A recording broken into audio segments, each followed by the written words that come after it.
దీనానగర్లో భద్రతా బలగాలకు మధ్య జరుగుతున్న కాల్పుల్లో విషాదకర పరిణామం చోటు చేసుకుంది.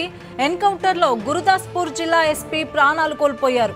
ఉగ్రవాదుల దాడి సమాచారంతో పోలీసులతో కలిసి దీనానగర్ చేరుకున్న ఎస్పీ ఎన్ఎస్జీ బీఎస్ఎఫ్ బలగాలతో కలిసి టెర్రరిస్టులపై కాల్పులు జరిపారు.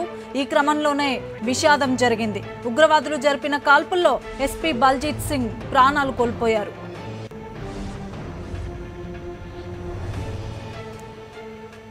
వివరాలు మా కరెస్పాండెంట్ వెంకటేష్ అడిగి తెలుసుకుందాం. వెంకటేష్, నిజంగా ఒక విషాదకరమైన వార్త వస్తుంది.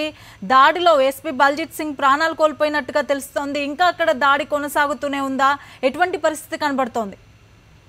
ఈ ఉదయం నుంచి ఉగ్రవాదుల దాడి కొనసాగుతూనే ఉంది. దీనానగర్ పోలీస్ స్టేషన్ లో నక్కి ఉన్న ఉగ్రవాదులను చుట్టుముట్టిన ఆర్మీ బలగాల వారిని సజీవంగా పట్టుకునేందుకు ప్రయత్నం చేస్తున్నారు. ఈ క్రమంలో ఉగ్రవాదులు జరిపినటువంటి ఎదురు కాల్పుల్లో ఎస్పీ బల్జీత్ సింగ్ తల లోపలికి ఒక బుల్లెట్ దూసుకెళ్లింది. దాంతో ఆయన తీవ్రంగా గాయపడినట్టు సమాచారం ఉంటుంది. ఆయన మృతి చెందినట్టు కూడా మనకు వార్తలు అందుతున్నటువంటి సమాచారం. ఇప్పటికే పోలీసులు అక్కడ స్టేషన్ లో ఉన్నటువంటి మొత్తం 7 పోలీసులు కూడా ఉగ్రవాదుల దాడిలో ప్రాణాలు కోల్పోయారు.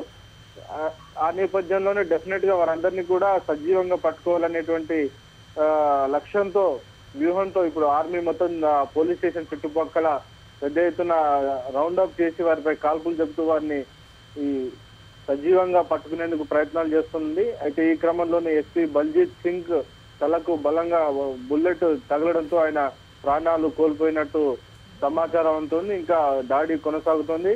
ఉదయం 5 గంటల నుంచి కూడా ఈ ఉగ్రవాదుల భయోత్పాదం ప్రారంభమైంది. ఉదయాన్నే వారు బస్ పై కాల్పులు జరిపారు. ఆ తర్వాత మారుతి ఆల్టో కార్ ను హైజాక్ చేసి అందులో దీనానగర్ పోలీస్ స్టేషన్ కు వచ్చి అక్కడ పోలీస్ స్టేషన్ చొరబడి పెద్ద ఎత్తున కాల్పులు జరుపుతున్నారు. మరొక వైపు అమృత్సర్ పఠాన్కోట్ రైల్వే ట్రాక్ పై 5 భారీ బాంబులను కూడా అమర్చారు. అయితే భద్రతా బలగాలు వాటిని సకాలంలో గుర్తించి వాటిని తొలగించారు. దాంతో మరో పెద్ద ప్రమాదం తప్పినట్టు అయిపోయింది.